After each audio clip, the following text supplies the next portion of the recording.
Narito ang mga pinakamainit na balita ngayong tanghali. Sasakyan at person of interest sa road rage incident sa Makati City, hawak na ng NCRPO. Masinloc fishermen, hindi natatakot sa bantang pag-aresto ng China sa trespasser sa West Philippine Sea. Fishing ban, hindi kinikilala.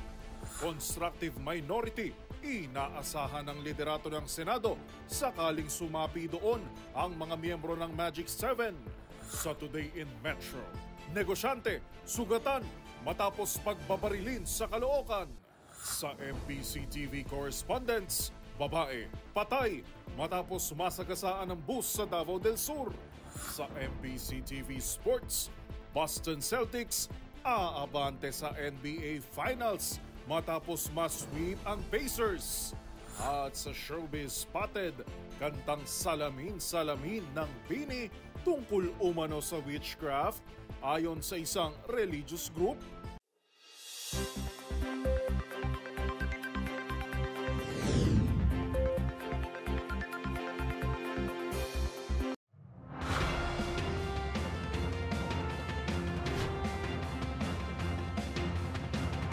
Bawat balita, makabuluhan. Bawat kwento, makapangyarihan.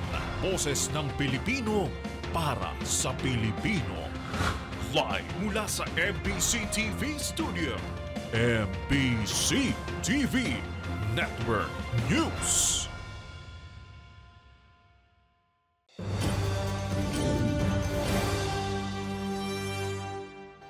Pilipinas, una sa ating mga balita. Hawak na ng National Capital Region Police Office ang sasakyan at itinuturing na person of interest sa road rage incident sa Makati City kahapon.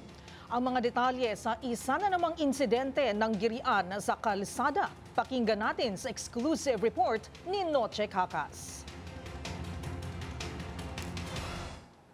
Noche, go ahead.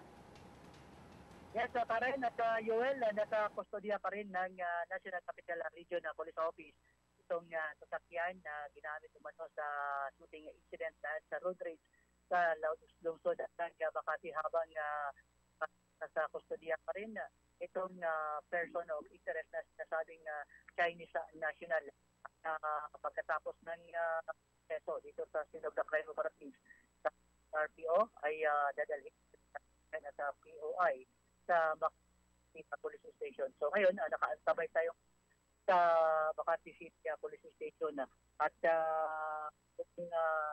maging yung sasakyan at yung POI. So patuloy yung investigasyon, sasagawang investigasyon dito ng Makati Police Station doon sa road rage incident kahapon kung saan ang napatay na si Aniceto Mateo na family driver habang nakaligtas naman yung isang housemate at yung 7 anyos na bata doon sa Ayala Tunnel. So, at habang tayo ay nag-report naman ay patuloy naman yung paglakas ng buhos ng malakas na ulan dito sa lungsod ng Makati.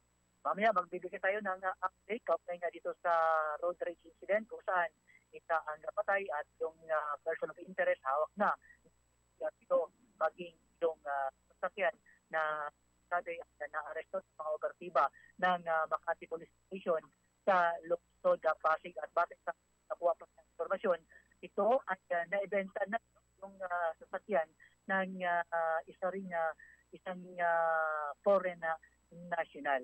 So live mula dito sa lungsod ng Makati, mula sa Kaunahan sa Pilipinas, DCRH. Ako si Noche Cacas tuloy sa pagbabagsa, tuloy sa video, sama-sama tayo Pilipino.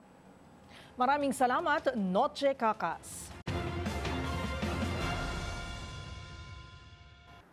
Hahayaan pa rin maglayag ang mga Pilipinong mangingisda sa Baho de Masinloc. Ito'y sa kabila ng banta ng China na aarestuhin ang umano'y trespassers sa West Philippine Sea. Giit ni Philippine Coast Guard spokesperson Commodore J. Tariela, hindi nila kinikilala ang naturang polisiya dahil malinaw itong pang-aangkin sa Exclusive Economic Zone ng Pilipinas. Narito ang balita ni Kyle Bulyas. Nanindigan si Philippine Coast Guard spokesperson Commodore J. Tariela na hindi nila kikilalanin ang deklarasyon ng China na huhulihin nila ang sino mang papasok sa inaangkin nilang teritoryo na nasa loob naman ng Exclusive Economic Zone ng Pilipinas. Sa panayam ng DZRH, nilinaw ni Tariela na bagamat noong Mayo 1 pa nag-umpisa ang fishing ban ng China, sa Hunyo 15 pa sila mag-uumpisang umanong manghuli. Sa kabila nito, sinabi ng tagapagsalita na ang deklarasyon ng China ay isang empty threat lamang. Naniniwala din kami na this is just an empty threat, no? Yung regulation na in-announce sila nito nung nakaraang naging successful yung atin ito convoy patungo sa Bajo de Masinloc. It's just a way for China to discourage other civil society movement, no? Na magkaroon ng ganitong paglalayag ulit in the West Philippine Sea. Bukod dito, dati na rin aniyang gumawa ng kahalintulad na banta ang China. Pero ayon kay Tariela, wala ni isang naipatupad na regulasyon ang China sa loob ng tinatawag nilang 9-dash line. Kaugnay nito, sinabi ni Tariela na hindi nila pipigilang pumalaot ang mga mangingisda sa West Philippine Sea. Una nang nagpahayag ng commitment ang Coast Guard kasama ang Bureau of Fisheries and Aquatic Resources at Philippine Navy na magpapatuloy ang kanilang deployment at rotation para tiyakin ang proteksyon at kaligtasan ng mga mangingisdang Pilipino. Para sa MBC TV Network News, ito si Kyle Bulias. Sama-sama tayo, Pilipino.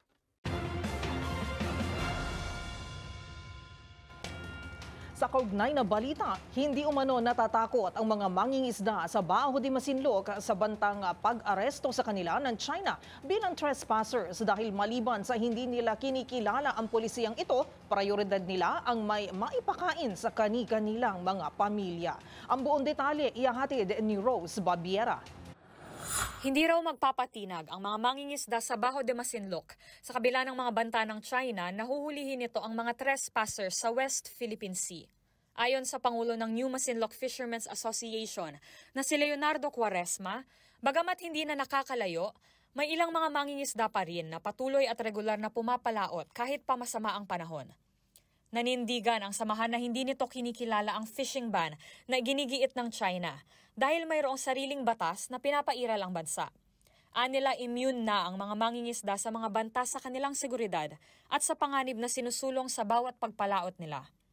Nananatili pa rin daw na prioridad ng mga ito na matustusan ang pangangailangan ng kanilang mga pamilya. Immune na po kami sa bagay na yan. Ang amin, basta makapangisda lang po kami, mayroon po kaming may tustos sa amin pong sambahayan.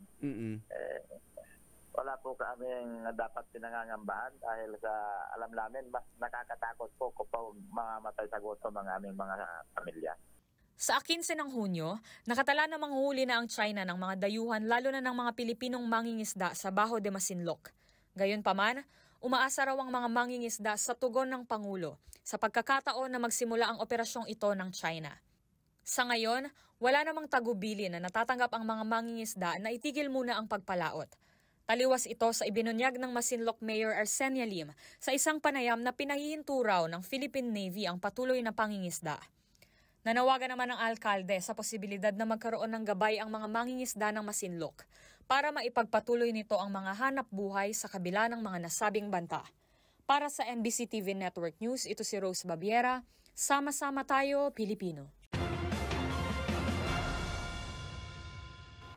Inaasahan ng liderato ng Senado ang tinatawag na constructive minority dahil nasa 3 hanggang 4 na miyembro ng tinaguriang Magic 7 ang umano'y nagtatangkang lumipat sa minority.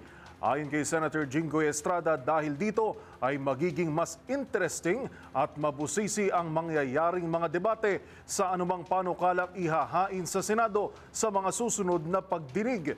Magbabalita si Raymond Dadpaas. Desisyon ng bawat miyembro ng Senado na sumama sa anumang grupo, majority o minority. Ito ang deklarasyon ni Senate President Pro Tempore Jinggoy Estrada matapos ihayag ni dating Senate Majority Leader Joel Villanueva na 3 hanggang 4 na kasapi ng grupo nilang Magic 7 ang nag-iisip ng sumapi sa minority. Wala umanong pumipigil sa kanila kung ang desisyon nila ay sumapi sa minority sa halip na manatili sa mayorya. Umaasa na lang si Estrada na magiging constructive minority ang mga ito at hindi destructive minority.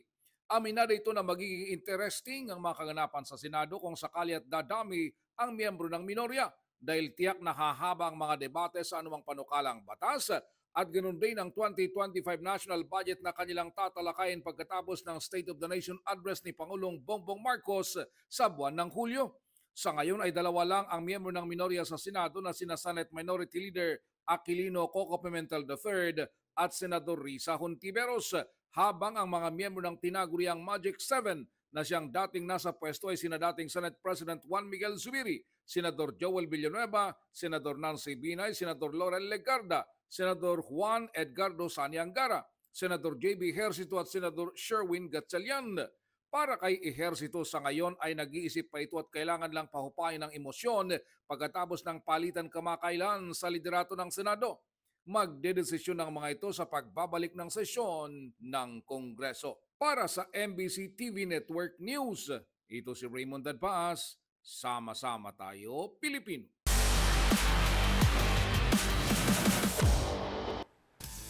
Sa mundo ng basketball, road to NBA Finals na ang Boston Celtics matapos nitong masweep ang Indiana Pacers sa Eastern Conference Finals.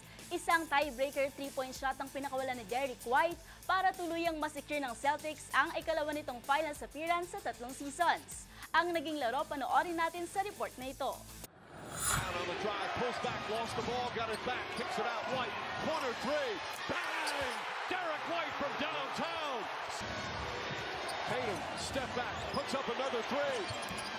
Back of the room, won't go. Holiday the offensive rebound. Now the Pacers have to foul. Brown has it, final seconds. That's it, it's over. The Celtics are heading back to the NBA Finals on another crushing... Aabante na sa NBA Finals ang Boston Celtics matapos masweep ang Indiana Pacers sa Eastern Conference Finals. It was Derrick White who saved the day for Celtics with a go-ahead 3-pointer, sealing the 105-102 Game 4 victory. Sa last minute ng final period, tied ang score to 102 all, and with 45 seconds left, nagpakawala si White ng tiebreaker 3-point para tuluyan ng matuldukan ng finals campaign ng Indiana Pacers. You know they're gonna make runs, they're gonna do what they do, and so you just try to stay the course. And I'm just spacing, and shout out to JB for driving and making a good play. I just finally made a shot, and so it's great to get this win, and know it's not easy to get to the finals. Enjoy it for a little bit, and then we're gonna lock in and do what we need to do. Understand, we'll figure out who our opponent is and do what we need to do. Nakapagtala si White ng 16 points, 5 steals, 4 rebounds, 4 assists, and 3 blocks. Habang naging malaki rin ang naibigay ni Eastern Conference Finals MVP Jaylen Brown with 29 points, Jason Tatum having 26, and Drew Holiday delivering 17. Para sa Pacers side, nakapagtala si Andrew Nembhard ng 24 points, 10 assists, and 6 rebounds, habang 19 points naman mula kay Pascal Siakam. Sunod na makakalaban ng Celtics ang mananalong team sa Dallas Mavericks at Minnesota Timberwolves sa Best of 7 Finals na magsisimula sa June 7 Philippine Time. Ito na ang ikalawang beses na aabante sa finals ng Boston Celtics sa huling 3 seasons.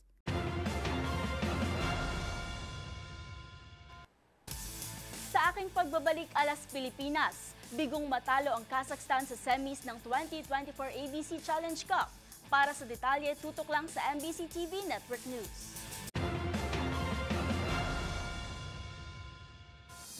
Narito pa ang mga balitang dapat niyong abangan.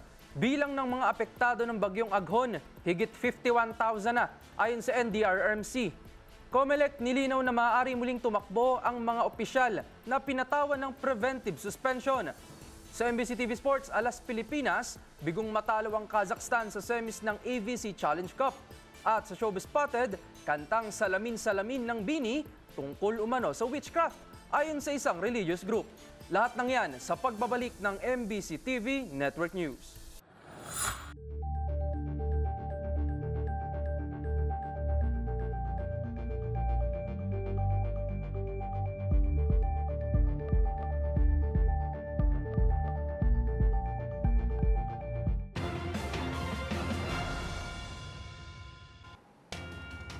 Umabot na sa higit 51,000 na individual o 16,336 na pamilya ang naapektuhan ng bagyong Aghon.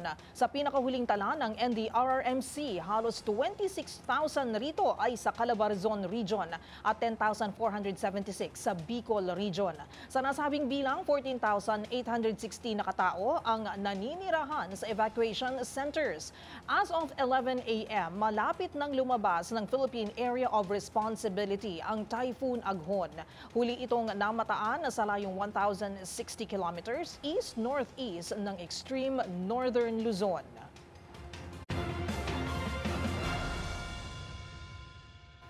Nilinaw naman ng Commission on Elections na maaaring muling tumakbo sa halalan ang mga opisyal na pinatawan ng preventive suspension mula sa Office of the Ombudsman. Paliwanag ni COMELEC Chairman George Garcia, hanggat wala pang final verdict at disqualification mula sa Office of the Ombudsman ay malaya pa rin silang kumandidato at mangampanya. Ang detalye alamin sa ulat ni Arnold Herrera. Walang batas na nagbabawal sa mga opisyal na pinatawan ng preventive suspension mula sa Office of the Ombudsman na tumakbo sa halalan. Ito ang nilinaw ni Commission on Elections Chair George Garcia sa kanyang panayam sa DZRH Damdaming Bayan. Paliwanag ng opisyal, madi-disqualify lamang ang isang individual kung may final verdict na sa kasong administratibo na isinampa laban dito at formal nang pinatawan ng perpetual o panghabang buhay na diskwalifikasyon para humawak ng kahit anong posisyon sa gobyerno. Kumita ng Office of the Ombudsman, naging issue po sila ng tinatawag na preventive suspension. Pag preventive suspension, tatanggapin pa rin po namin. Subalit po, Sir Lakay, pagka po ang kaso nila ay nadesisyon na, lalo yung tinatawag na administrative aspect o aspeto ng kaso, at sila ay perpetually disqualified to hold public office, tinatanggap po namin, Sir Lakay, ang kanilang certificate of candidacy. Subalit, pwede po namin silang imoto proprio i-disqualify bilang pagtupad sa desisyon ng Office of the Ombudsman. Giit pa nito, kahit pa may inihaing apela sa Court of Appeals, ay may otoridad ang COMELEC na hindi iproseso ang Certificate of Candidacy. Gayunman, kung makakakuha ang diskwalipikadong individual ng temporary restraining order mula sa mas mataas na hukuman, ay maaari nitong i-overturn ang desisyon ng COMELEC na harangin ang kandidatura nito. Samantala, nagpaalala rin ng COMELEC na kahit pa formal nang nagbukas ang election period, ay may kapangyarihan pa rin ang Office of the Ombudsman na magpataw ng preventive suspension kung kinakailangan. Para sa MBC TV Network News, ito si Arnold Herrera. Sama-sama tayo, Pilipino.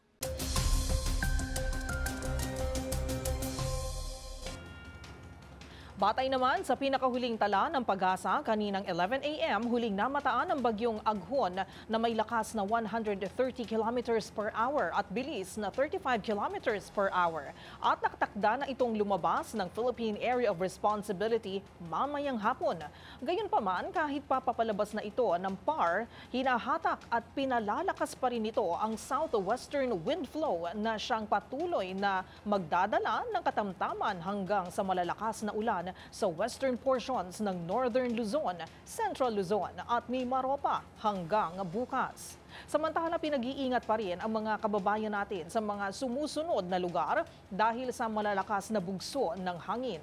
Batanes, Ilocos Region, Zambales, Bataan, Northern Aurora, Southern Quezon, Pulilio Islands, Palawan, Lubang Islands, Romblon, Marinduque at Camarines Norte.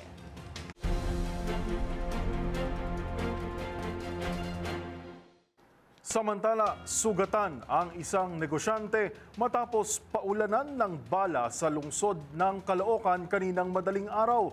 Ang biktima, maswerteng nadaplisan lang ng bala sa ulo at agarang naisugod sa ospital.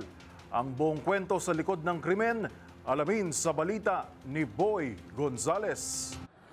Pinagbabaril ng hindi pa kilalang mga sospek ang isang negosyante habang sakay ng kotse sa Caloocan City kanina madaling araw. Ayon sa Manila Police District Sugatan, ang biktima si Alejandro Solomon, 24 anyos, residente ng Baguio City. Sa inisyal na investigasyon ni Police Corporal Rogelio Fernandez ng Sampaloc Police Station, humingi ng security assistance ang biktima ng umano'y insidente ng pamaril. Nangyari ang insidente kaninang alas 3 na madaling araw sa kahabaan ng Mariano Ponce Street, Caloocan City. Kwento ng negosyante habang binabagtas nila ang naturang lugar kasama ang kanyang pinsan nang bigla silang pinagbabaril.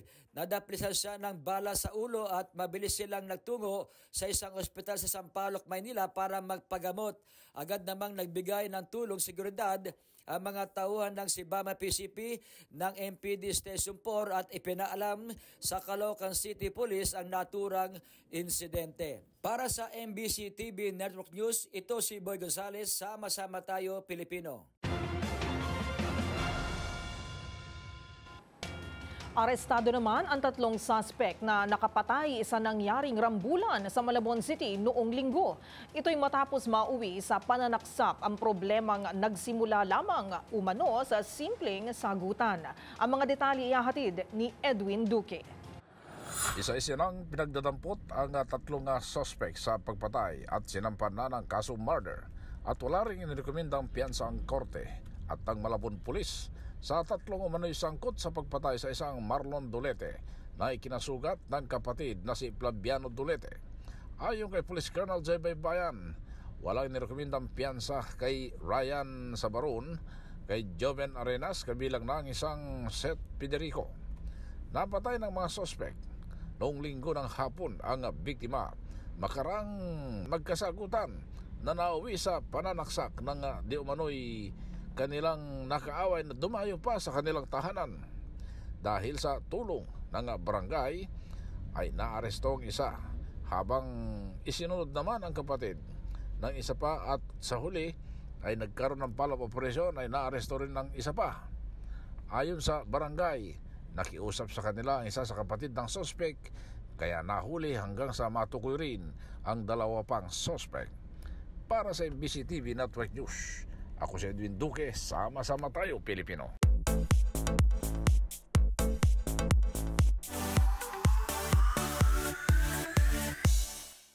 Marami ang na-LSS at patuloy na nakikiindak sa hit song na Salamin Salamin ng Nation's girl group BINI.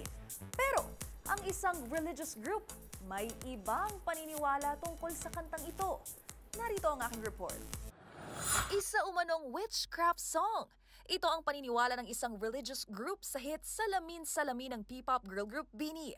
Salamin Salamin, ganyan yung papapansin. Sa viral post, laman nito ang screenshot sa lyrics ng naturang kanta at librong mirror magics, crying spells, curses, and other witchcrafts. Nakasaad ditong ang pakikinig sa mga makamundong musika ay kadalasan umanong maglalayo sa isang tao mula sa kanilang spiritual and moral values. Ginawa nilang post na ito matapos lumabas ang video ng isa ring religious group kung saan sumasayaw ang mga ito sa remix ng Salamin Salamin, bagay na kanilang ikinadismaya. Ano naman kaya ang say ng Nation's girl group dito? Paglilinaw ng BINI, hindi ito isang witchcraft song. At pagdating sa mga ganitong nabubuong paniniwala, hindi na rin naman daw nila makokontrol ang utak ng ibang tao. Kamakailan lang napabilang ang BINI sa lista ng Teen Vogue bilang one of the girl groups to watch out for in 2024. Ang Salamin Salamin ay bahagi ng Tala-Arawan EP ng BINI na kinabibilangan din ng viral track Pantropiko. Sa ngayon, mayroon ng whopping 5.9 million monthly listeners sa Spotify ang grupo na binubuo ni Mika, Aya, Colette, Maloy, Gwen, Stacy, Joanna at Sheena na nag-debut taong 2021.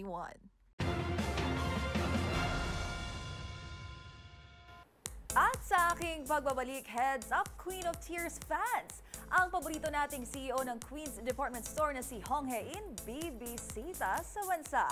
Manatiling nakatutok dito lang sa MBC TV Network News. BRB!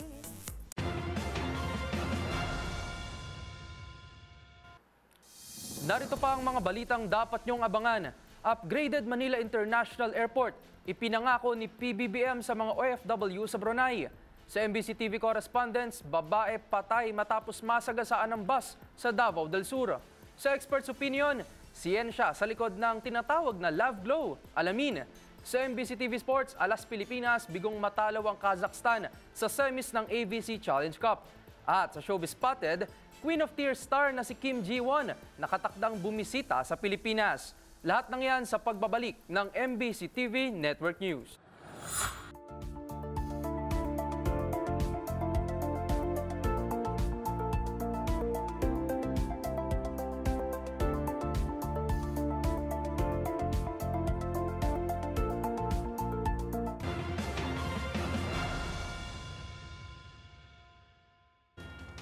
Ipinangako ni Pangulong Bongbong Marcos ang bago at upgraded na Manila International Airport sa mga overseas Filipino workers na nakadestino sa Brunei. Ayon sa Pangulo, bahagi ito ng inisyatiba ng kanyang administrasyon na palakasin ang infrastructure at transportation sector ng bansa para sa mas maunlad na ekonomiya. Nagbabalik si Arnold Herrera.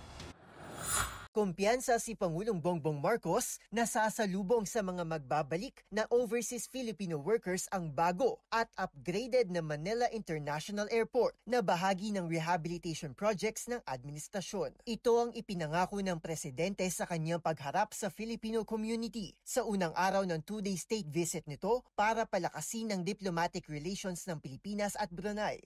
Meron tayo po 170.6 billion pesos na idadalhin para pagandahin ang ating mga passenger terminal, ang ating mga airside facilities, at saka mas madali ang paglipat mula sa isang terminal hanggang sa kabilang terminal, mula sa airport hanggang sa terminal ng bus para makauwi sa probinsya. Bahagian niya ng malawakang rehabilitasyon at pag-upgrade ng paliparan ay ang pagpapaganda ng passenger terminals, airside facilities, at pagganahin ang mas efficient na intermodal transfers. Ayon pa sa Chief Executive, tila matagal nang naisantabi ang pagsasaayos ng mga paliparan sa ating bansa, dahilan para umani ang mga ito ng samot-saring negatibong international reviews, lalo na pagdating sa usapin ng kalinisan. Ang rehabilitasyon ay inaasahang magsisimula na sa susunod na taon at tatakbo sa loob ng 15 taon. Matatandaan na una sa mga prioridad ng Marcos Jr. administration ay ang infrastructure projects na siyang pinaniniwala ang magpapalakas ng ating ekonomiya. Para sa MBC TV Network News, ito si Arnold Herrera. Sama-sama tayo, Pilipino. Samantala, naglabas ng disclaimer statement ang health advocate na si Doc Willie Ong dahil tinatag siya ng publiko sa katukayong o kapangalang Chinese drug lord na iniimbestigahan sa Kamara. Ayon kay Doc Willie, hindi siya ang Willie Ong na may masamang gawain gaya ng mga lumalabas sa balita. Sinabi ni Doc Willie na common ang kanyang pangalan tulad ng Juan de la Cruz at kaya nga raw niya inilagay sa kanyang mga vlog at social media page na siya ay isang internist at cardiologist. Ginawa ng doktor ang pahayag dahil binabatikos online, lalo na sa mga comment section dahil sa kapangalang iniimbestigahan sa Kamara.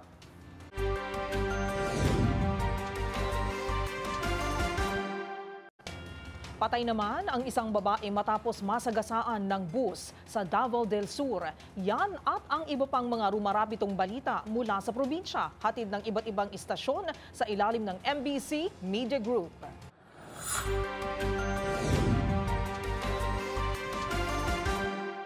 Wala ng buhay ang isang babae na nasagasaan ng pampasahirong bus dakong alas 10:55 ng umaga sa Digos, Davao del Sur. Kinilala ng Digos Police Station ang biktima na si Dolores Cadayuba, 51 anyos, nakatira sa Purok Manga, Barangay Cugon, Digos City. Ayon sa investigasyon, tumawid ang biktima malapit lang sa St. Benedict's Monastery. Ngunit sinalubong ito ng isang bus na galing sa Digos na minamaneho ng isang Richard Lingatong, 46 anyos, tubong Barangay Malabulan, Cotabato. Binawian kaagad ng buhay ang biktima dahil sa lakas ng impact. Samantala, nakulong na ang driver ng bus sa Digos City Police Station habang inihintay ang kasong isasampa laban sa kanya. Para sa MBC TV Network News, ito si June Soter.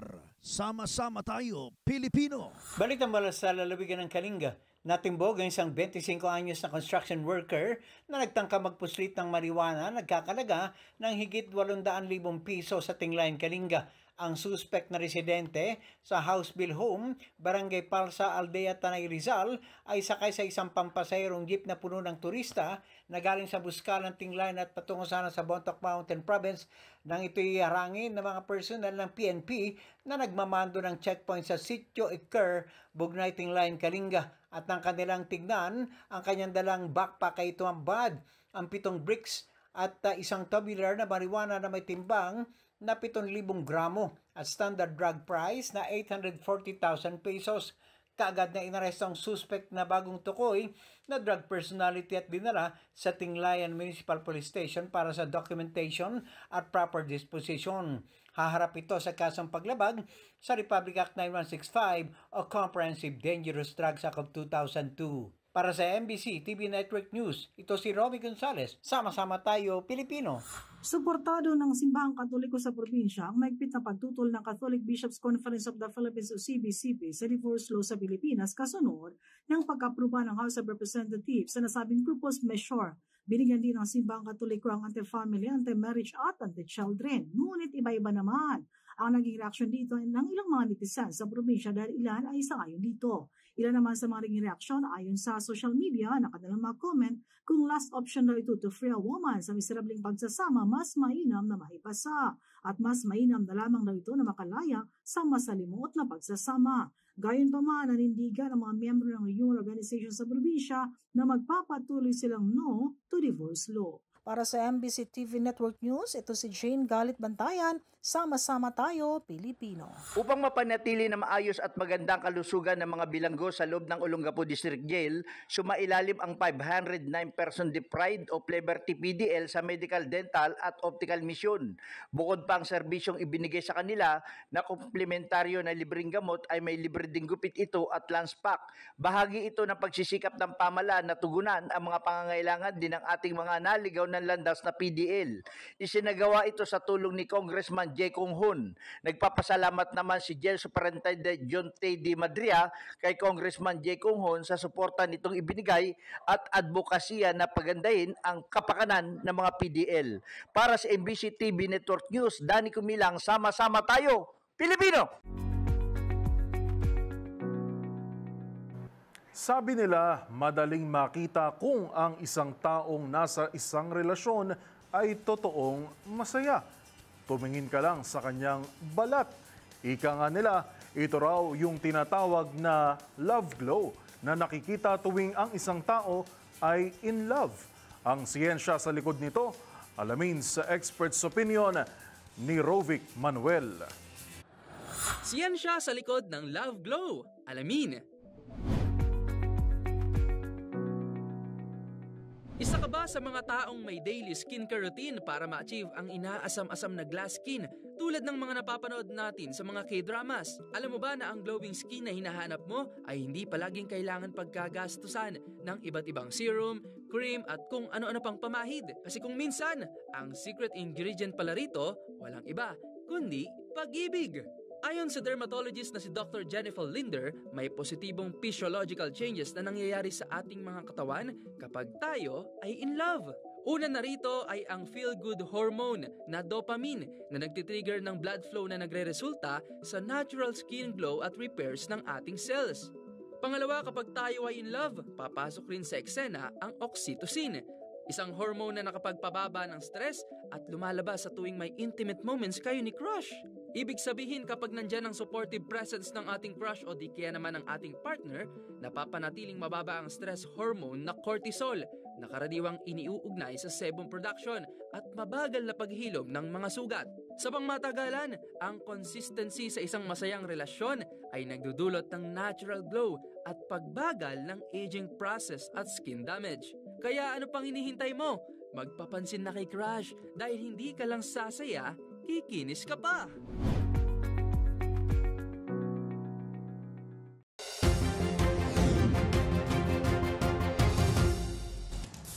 Iginiit ni Pangulong Bongbong Marcos na wala itong kinalaman sa palitan ng liderato sa Senado. Ang pinakahuling balita ihahatid sa atin ni Let Narciso. Miss Let. Blanco si Pangulong Ferdinand Marcos Jr. sa tinutukoy ni Senator Mig Zubiri na umano'y dahilan kaya ito napalitan bilang Senate President. Ayon sa Pangulo, hindi niya alam kung ano ang sinasabi ni Zubiri na utos sa kanya na hindi niya nagawa. Sa kapihan with the media dito sa Brunei, sinabi ni Pangulong Marcos na wala siyang kinalaman sa palitan ng liderato sa Senado. Sa katunayan, nalaman niya lang anya ang tungkol dito nang matanong siya kung magbibigay ng statement. Pero inamin ng presidente na may nakausap siya na mayroong plano na palitan ang Senate President at kung anong numero. Sa kabila nito, nananatiling tiwala si Pangulong Marcos kay Senator Zubiri. Katwiran ni PBBM, hindi naman sa kanya ang desisyon na magpalit ng liderato kundi sa mga senador, kaya hindi magbabago ang pagtingin niya sa dating Senate President. Mula sa Brunei, Darussalam para sa MBC TV Network News, ito si Let Narciso. Sama-sama tayo, Pilipino. Maraming salamat, Ms. Let Narciso.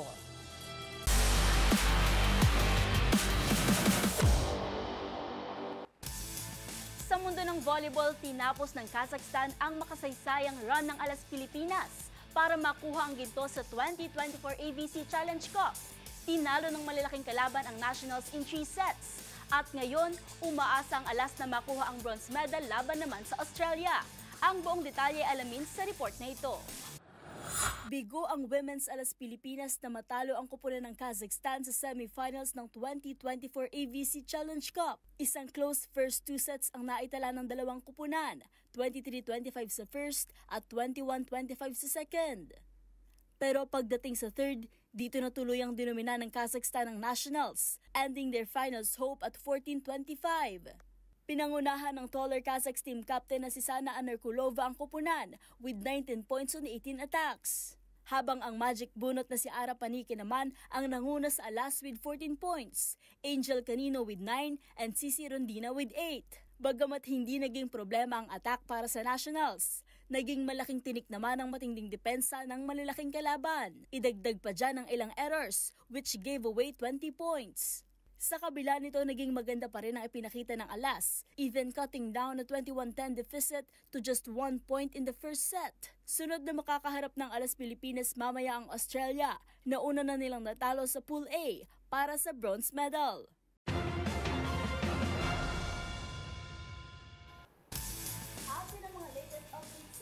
Sports. Para sa MBC TV Network News, ito si Mili Borja, sama-sama tayo, Pilipino.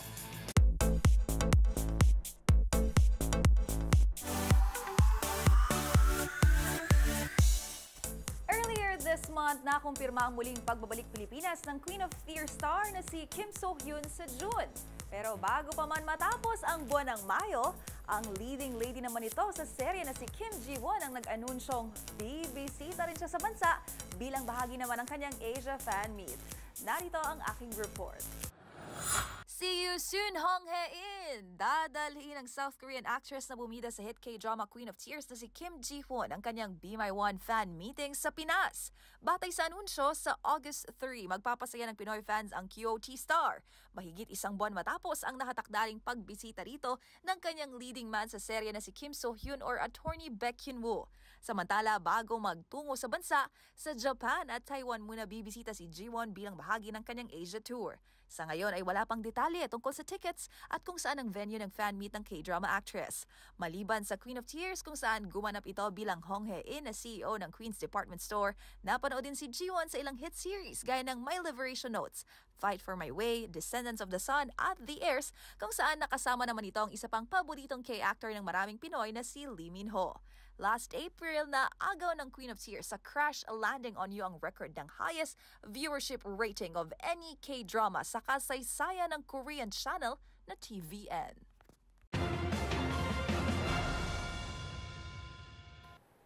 Para sa MBC TV Network News, ito po ang inyong showbiz angel, Angelica Cosme. Sama-sama tayo, Pilipino. Balik sa inyo, Miss Karen and Yuel. Maraming salamat, showbiz angel at Matchpoint Mili. Pasalamatan natin si Rovic. Great din, siyempre ang ating headliner, si Rovic. At iyan po ang mga balitang aming nakalap ngayong araw ng Miyerkules, Ito si Yuel Reyes. At ako naman po si Karen Oyong. Magkita-kita tayong muli bukas sa araw ng Huwebes. Huwebes na at ilang araw na lang sweldo ng partner.